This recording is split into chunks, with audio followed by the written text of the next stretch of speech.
Hi, y'all. It's Brigitte Cutshall with Real Things Living. Today, my guest is Natasha Skolny. She is an executive coach and the founder of the Leadership Cabin. Can you say hi, Natasha? Hi, everyone. Thanks, Bridget. So happy to be here. I enjoy talking to people like you because you're trying to help so many people, and mostly you focus on women. And we have this thing, I don't know if it's every culture, basically, that women, we have this fear of standing up for ourselves, right? We're always fearful for some reason. A lot of it has to do with our mindset, maybe. Am I wrong with that? What? It does come a lot of things come back to our mindset, but yeah, that plays a big part in speaking up, speaking out, and the stories that we have created in our minds from beliefs that started before the age of 7, growing up. Just things that we've told ourselves, heard from our parents, and carried that throughout our lives. So yes, mindset is definitely a big part of it. That's true. I like to joke that well, not just me, other people have heard this as we've getting older. You know, I'm older now, I'm 60 now, but I try to help me. I try to think back, what did I do when I was a kid? Because you're much more curious and adventurous. And I think that's what a trait that children have. They don't have so much bad, negative things to them. That's kind of why I try to think that mindset. And I think your upbringing has a lot to do with it. I was a military brat. And so, meaning I was free roamer in a way. But then that helped me deal with change a lot because you had a different environment, Yeah. right? But then at the same time, I knew as an adult, I wasn't going to marry someone and be a military spouse just because I saw that how it affected, my parents. I didn't know it at the time, but you instinctively kind of know this. And so I guess what made you prompt you to go down this path? What triggered that for you, right? To be a coach, leadership coach for women. Yeah, great question. I've always been curious about people, and have always been interested in how people interact with each other and connect with each other and when they get frustrated. And I just didn't really connect the dots for myself. So I went through school and I actually specialized in sociology, and then I got into human resources. And everything that I was doing in my career was related to people. And then I got into learning and development programming and creating learning programs that was helping people really tap into how they can be curious and how they can show up and learn and grow. And it started to, I felt really fulfilled with the things that I was doing, but I got to a point where I realized I need to go do some of this work for myself. And I need to go and find out and get curious about me on who am I? Like, what am I doing here? I followed all of these, things that I've been told I should do to go to school, to get a good job, to get married, to have kids. What I feel like there's something more that I should be doing, but what is that? And so it actually led me down this path to have a bigger impact on the world by connecting with other women who were feeling like, how do I do this for myself? How do I get this clarity? How do I lean into the things that I know I'm meant to do and define success on my own terms? And once I hit that, I was like, this is it. This is where I want to play. How long ago was that? Just curious. That was about 5 years ago when I actually Okay. realized some of that. And my business is a couple years into it now. So I've evolved over the last little while, but I'm having so much fun connecting with people on this. I like that you're a people person and you realize you have to move forward, you have to change, right? You don't have to get stuck. There's some things you don't have to change. But I think what you're saying as a people person, I think communication is how you communicate and your curiosity. To me, that's one of my favorite words, by the way, curiosity. Mm. I think it is, when you're curious, you pause. You're not reacting and you just keep digging deeper, right? How do you think of curiosity? Yeah, I think about it asking yourself questions that help you help take yourself out of the emotional reaction as to what's going on and be able to look at the situation and go, wait a minute, there's something that I'm missing here, or that person's going through a lot right now. How can I get interested in what's happening versus reacting to the situation and keep it making it about me? That's true. I like that. I think we need to obviously talk about that more. We have so much reactionary stuff. I've seen that just in general. And I think we just need to not try to do things alone. And I think that's why you're trying to help other people. I I'm guilty of trying to do things by myself, right? Because we don't want to talk about it sometimes. Yeah. And we all have that. We all have a version of it. Um, and I don't know if it ever really goes away either. But if you continue to do work on it and know that you're coming at it from a growth mindset of, hey, this is something that I'm just going to continue to get curious about and learn and grow, then we shorten that time frame between when we're reacting to it to actually working through the problem quicker. And so I think that's the beauty of it. It made me think of the third C word, courage. Yeah. Curiosity, communications, and courage. You have to get support from somebody to give you, I should say being brave, but you have to have the courage to just take one step. I'm a believer in taking small steps because if it's massive, that makes me afraid to not do something. Now, there's times where, you know, you don't have the opportunity to do small steps, right? Everybody's situation is different. So, do you do one-on-one or do you have like teams or do both probably?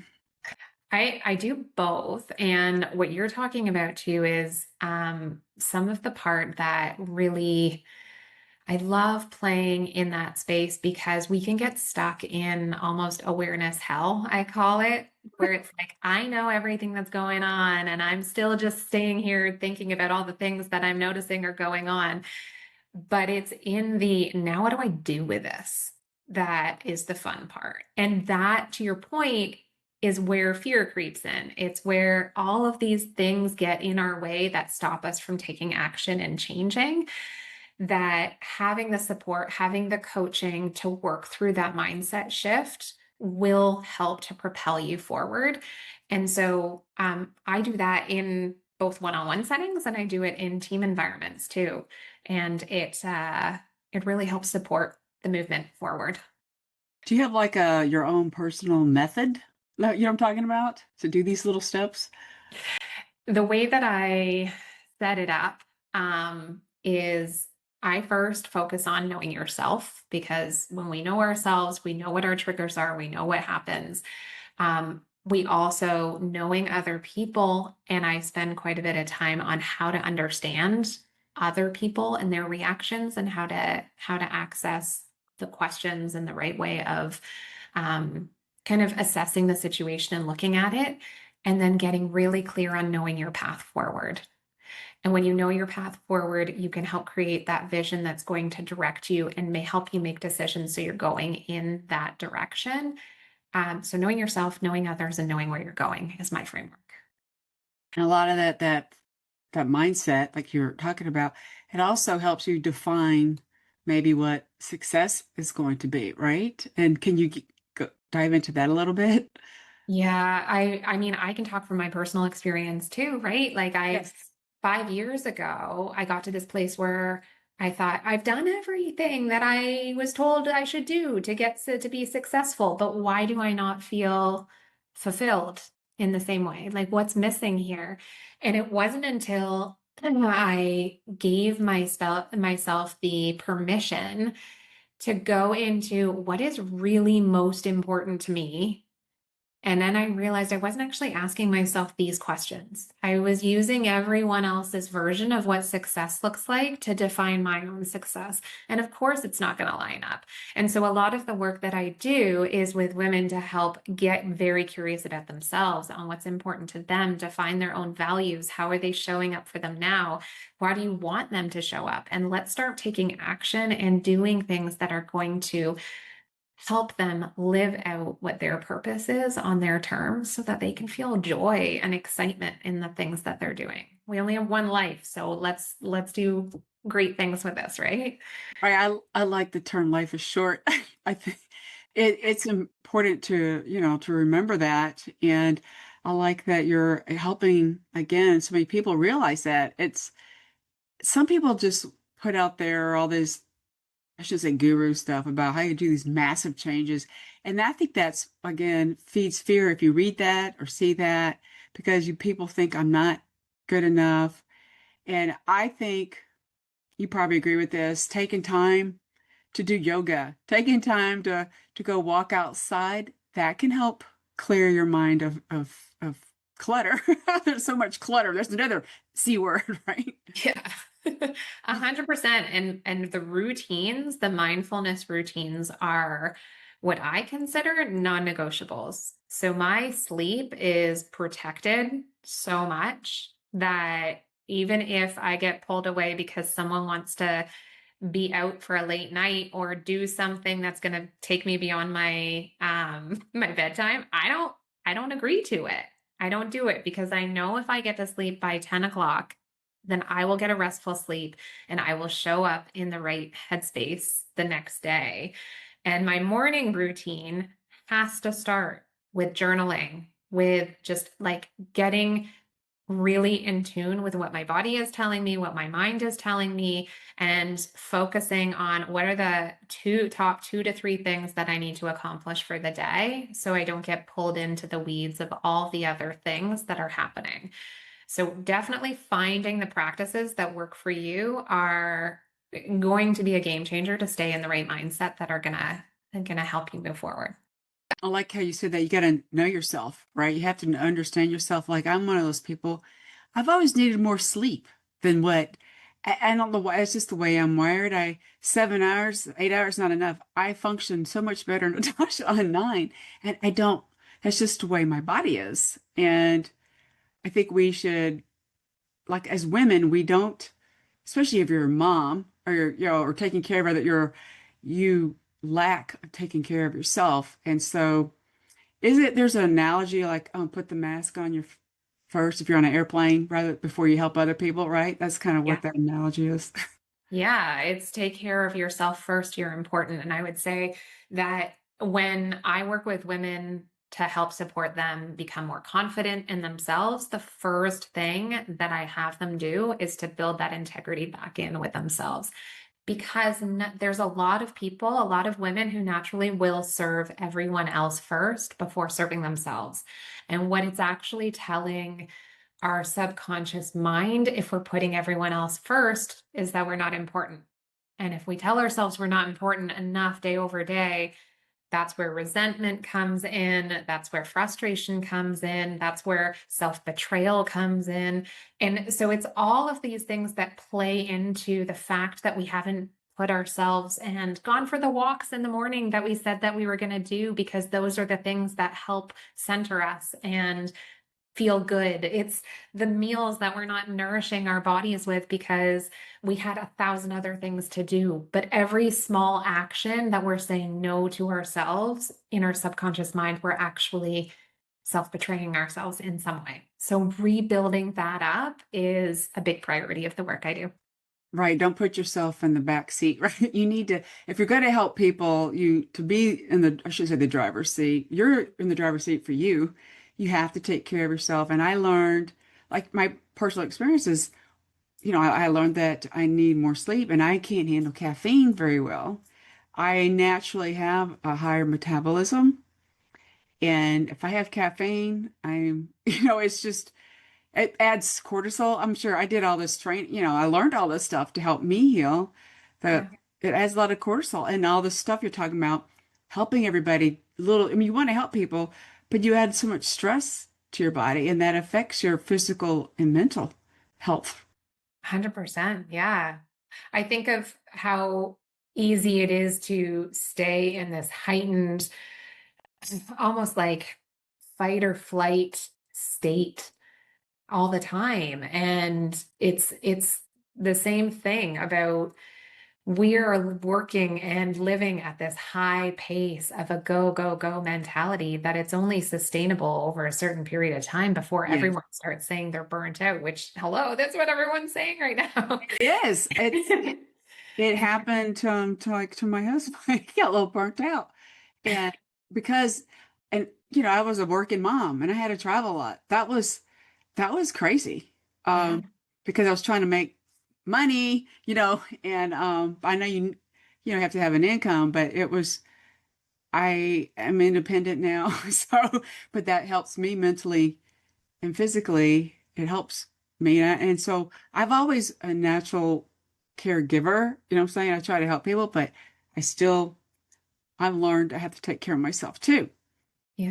and that's why I walk and have um and I exercise like I run. But that's why again I don't drink caffeine because I might go run too far. But I do the running because I'm one of those people. You have to find something that support. I wrote a book called Move for You, Mm. and it's just how it's important to get up and just not just sit, just move around. And Move for You is, walking for me and or hiking and running. Some people like to bike. So I said, just go garden, go do cook. You just get up. And that's kind of people like that perspective rather than me telling them be like me and go running. And that's gonna, turn away people. But I I, have encouraged people to start running because of that. But that's just how my body is. Again, I'm in tune to what I want. How's that? And well, and need. I love the like personalization around finding something that works for you. Yes. And that is that's across the board. Like, because you have a job description that tells you you have to do a certain number of things, that doesn't mean that that's the only way to do things either. Yes. And so, like, guess what? You get to write your own job description. You get to write what you can do that's going to help you be the best version of you. And what that looks like, let's play in that space to see how we can make that a reality. Um, and we can get really stuck on this is the formula or this is the way to do it. And let's just follow what these people did because they were successful in doing it. When the work starts to become, wait, what is it that works for me? And how can I customize that for me? And so I think of my approach in the work that I do very customized and supportive to the person that I work with versus telling them, here's the formula or the structure to follow. I totally, we're on the same page on that because, I mean, you need to have like a recipe, right? Is that the right word? But you have to personalize it for that person or for yourself. And that's what I think some people have negative, or they're turning I shouldn't say against gurus, but there are all these experts. I don't like to call myself an expert on anything just because there is a negative connotation to that. And our world, like I said, it's constantly changing. You have to adapt, and at the same time, you adapt your way, right? Is that the right answer? Yeah, 100%. And my way isn't going to work for you. So I could tell you, here's all the things that I do that makes me feel fulfilled and joy and excited. But like you said, it's not a recipe for you. It has to get created based on what matters most to you and what's important to you. Right? And we're not ignoring other people. We're just kind of, again, it goes back to putting ourselves first for taking care of ourselves. You got to look at the long term aspect. I mean, sometimes you have to make a quick decision, and it's okay. Again, the situation that you're in. And I think just so many, it's not just the women, but everybody's dealing with something. And you have to be a team. And that's another thing, another question. Like you work with teams too. And I think my takeaway from when I've worked in a team is we do better if each individual focuses on their, I should say superpower, but their skill that or value they can add. What's your take Yeah. on that? I I think there's not enough awareness around what people know of their strengths and their superpowers. And so my sessions are to bring that to life so that people understand and can see it and get feedback from each other so that they can hear from others on what other people are seeing as their superpowers too and make some of those connections. But there's definitely this opportunity out of all of the teams that I've worked with. What ends up coming back is the reasons as to why they're working in silos or they're doing their own thing and they're not communicating with each other, or they're just moving too fast and they've decided that there's just 1,000 other priorities that they can't come back and talk about things. As soon as I do a session for the team and it unlocks who they are, what's important to them, and how they communicate naturally, how they communicate under pressure, what's going on, what context do they need, and open up the conversation. There's all this clarity that everyone gets on, wait, we're actually working towards the same thing. Okay, maybe how we're getting there isn't working. So how do we make that work a little bit better? And what do we need to say to each other? And what do we need to make intentional? And how do we create, like, we walk out of there with norms that allow the team to move forward so that they can cohesively connect and talk about the things that matter and not hold it in and go whisper about it to someone else. Right. It's like, let's give people the permission to have conversations and to continue to share when they're noticing something great and when they notice something that's irking them, and allow that to happen. And my belief is if we can create more opportunities where people are having these types of conversations, it will solve 99% of the problems and help them move forward. And so I love doing team building sessions because there's so much momentum that comes from just setting that up and creating the space for them to talk about the things that matter.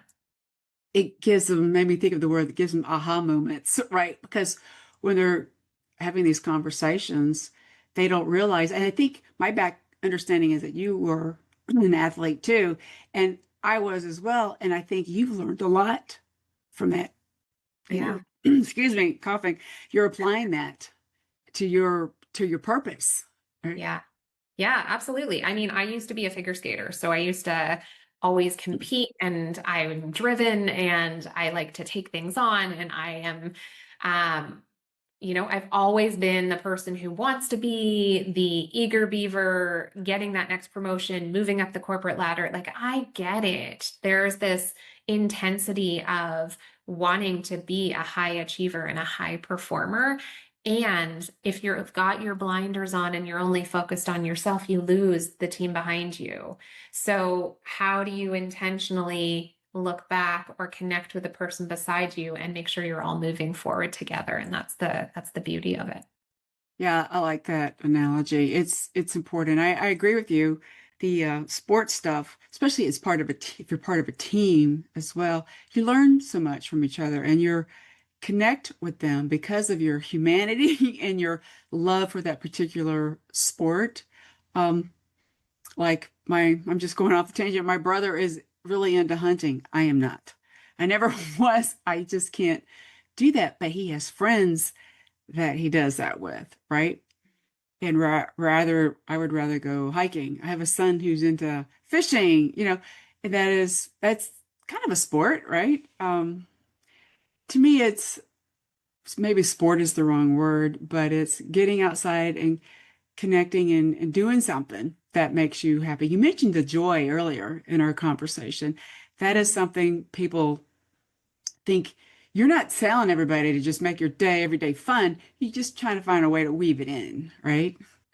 Well, I think I love the concept of like just talking about fun in general, because how many of us have really started taking life way too seriously and we've lost the fun. And I have two kids and I find myself when I'm with them and I'm playing with them, I become a kid again. And it reminds me, and I'm like, why am I not doing more of this stuff? Why have I stopped playing and laughing and belly laughing where it's like you're just having a whole bunch of fun? And when I made that connection of this needs to actually exist more in my everyday, and why is everything becoming so serious? I started thinking, okay, how do I build fun back in my life here? Because this needs to be one of my, and it's not just me, but we all forget what it's like to play, what it's like to be a kid again. And if we can tap back into our younger selves, we can start to come back to who we really are and what's important to us. And I challenge everyone that I work with to start thinking about what that version of them would do now. If you could bring some of that into who you are now, what would that look like? What would that feel like? So yeah, I love that piece of it. You're just like pausing and you're just kind of help you think about the next steps. You're not reacting. You're trying to think of the, I should say a plan, but how to move forward, right? It goes back to the word move. I say move and have some fun. Uh, a last thing is for the listeners, what is one takeaway of what you're doing, what you can give them to find, I guess go back to the word courage and curiosity. What can they do? I would say the one thing that you could do is as soon as you're feeling some sort of reaction to whatever you're doing, use it as a point of curiosity to also tell yourself you're onto something here. There's something even more powerful on the other side if I can work through this. And so don't let that be your stopping point. Don't let the fear or the thing that comes up be the thing that stops you from trying something new or taking action in a direction that you're questioning because you've got all of the excuses and all the reasons why not to, and that's getting in your way. If where you're going is super clear and this next step is going to help you get there, move beyond that discomfort and keep going. Don't let that stop you.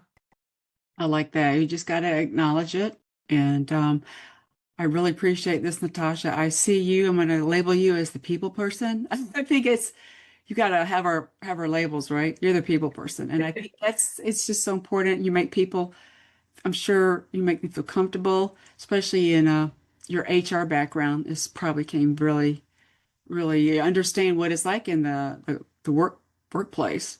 And there's so much uncertainty out there. And we just want to help provide good leadership examples, right? I see it as also empathetic leadership. Is that the right word? Yeah. Um, I don't know if I just made that up or just came to my mind. Sorry. I think it's a great way to describe it. It's how it's the human factor in a world of so much fast-paced and high technology and AI. How do we stay connected to us as humans? Yes. And this stuff becomes really, really important. We all are important, right? It doesn't matter your background. It doesn't matter if some people are embracing AI. You still got to do it ethically, but you still got to have humans involved, in my personal opinion, to do it ethically, I've, looked at and some of the describing or transcribing like the podcast episodes. I still have to edit it. I call it Bridgetizing it because you still want to make sure it's done properly. It doesn't have an emotion, right? And we need to embrace our emotions because that's what makes us unique. Yeah. And that's what connects us too. Just our emotions. Well, where can people learn more about you, Natasha? Yeah, you can find me. My website is www.theleadershipcabin.com. I'm also actively on LinkedIn and on Instagram under The Leadership Cabin. And I look forward to connecting with anyone who wants to reach out and chat more. I like that name of the leadership cabin. It's nice and simple. It makes you curious, like what's going on in that cabin. Um, Thank you so much, Natasha. And for those that are listening, I'll include the links that she mentioned in the description and hope everyone has a wonderful and curious day, right? Thanks so much. Thanks.